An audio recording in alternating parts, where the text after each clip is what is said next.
This car body is developed to meet all requirements around the world. It's a worldwide car body, which means that it meets all legal requirements, all rating requirements, and all internal requirements we have for safety. To fulfill these requirements, we have divided the structure into two main parts. One is a deformable part of the structure, and then we have the safety cage, the backup structure of the car.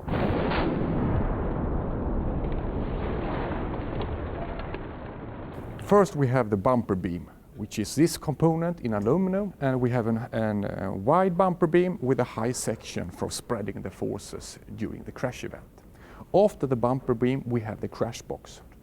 And during the crash event, we have an actual crash of the crash box. After that sequence, we went into the side member itself. And then we have a predefined bend lines in the side member, so we bend it like this.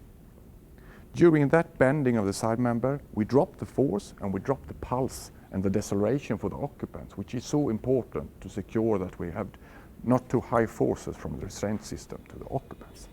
In parallel with this system, we have the upper side member you can see here. And that member will bend inboard during the crash event.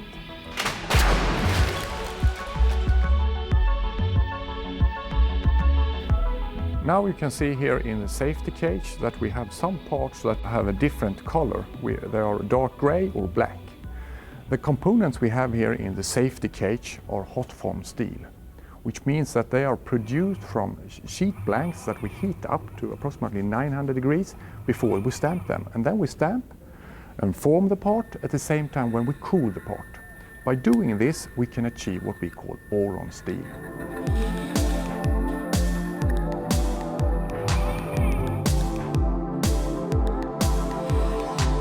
And we have no competitors around the world that have more boron steel or hot formed steel than we have.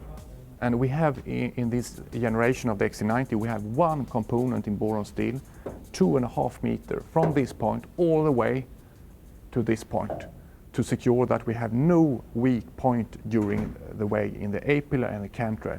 And this is very important for rollover impact and also for side impact, when we have a lot of forces from the B-pillar and a lot of forces from the roof.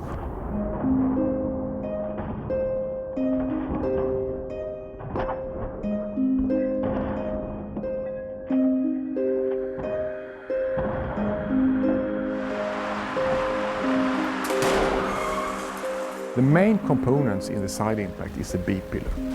And the main challenge compared to the frontal crash is that we don't have so much deformation distance. The occupants are close to the B-pillar and very close to the other car in an impact situation. So that means that we need to have an extremely strong B-pillar.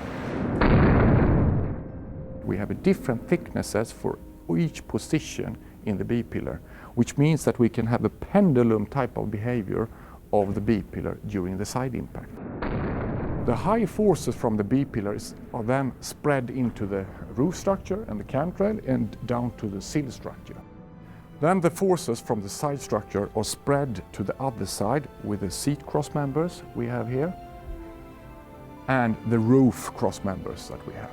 So that means that in the same principle as for frontal crash, the forces are spread around the occupants.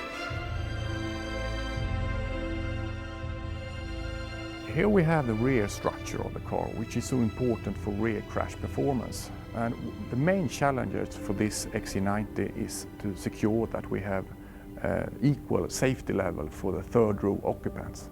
We have occupants in this position of the car.